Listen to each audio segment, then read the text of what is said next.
If you grew up feeling like the odd one out in your own family, like no matter what you did, it was never quite right, never quite enough, like the love in the room was always directed somewhere else and you were left trying to figure out what was wrong with you, this video is for you. And before we go any further, I want to say something that maybe no one has ever said to you clearly enough. Nothing was wrong with you. Nothing. The rejection you experienced as a child was never a reflection of your worth. It was a reflection of the limitations, wounds, and failures of the adults who were supposed to protect you. First, you developed an extraordinary ability to read people. Psychology shows that children who grow up in emotionally unsafe homes become highly attuned to the moods, body language, and emotional states of the people around them. This is called hypervigilance, and while it sounds clinical, what it really means is this. You learn to read a room before you could even fully name your own feelings. You learned to sense when the energy shifted. You noticed the difference between a certain kind of silence and another. You watched faces carefully because your emotional safety depended on it.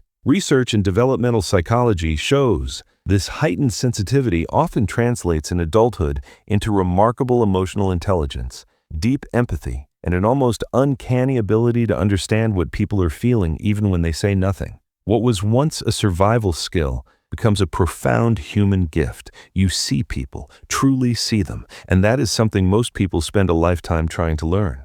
Second, this rejection taught you a resilience most people never find. Research indicates that individuals who experienced chronic rejection or emotional neglect in childhood often develop what psychologists call post-traumatic growth, meaning the pain itself, when processed and understood, becomes a source of extraordinary inner strength. You learned early that love was not guaranteed, that approval could be taken away, that you could fall and no one might catch you, and you survived anyway. That survival is not a small thing. It is the foundation of a resilience that runs deep in your bones. You know how to keep going when things fall apart because things fell apart before and you are still here. That is not weakness dressed up as strength. That is actual hard-earned, unbreakable strength. Third, that you learned who you are without anyone telling you. Psychology shows that children who receive consistent love and validation from their parents often build their identity around that reflection. They become who their family tells them they are. But the hated child, the overlooked child, the one who was pushed away, that child had to go searching for themselves in the dark. And what research in identity development suggests is that people who construct their identity through struggle and self-discovery, rather than family mirroring, often develop a more authentic and deeply rooted sense of self. You didn't get to be handed an identity. You had to build one, and because you built it yourself, it belongs to you completely.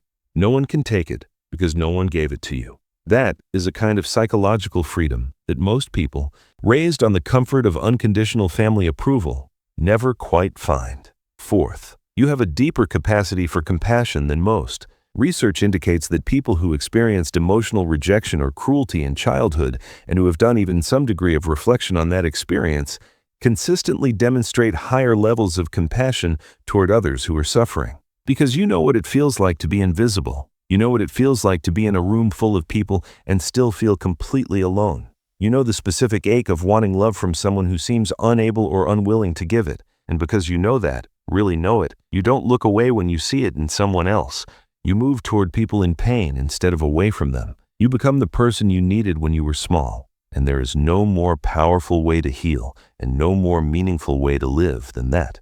Here is what I want you to take away from all of this. You were not broken by what happened to you. You were shaped by it. And the shape you've taken, sensitive, resilient, deeply human, is not something to be ashamed of. It is something to be honored. If this video touched something real in you, please subscribe to MindNest Psychology. We create videos for people who are doing the quiet, courageous work of understanding themselves. And we're here to help you do exactly that.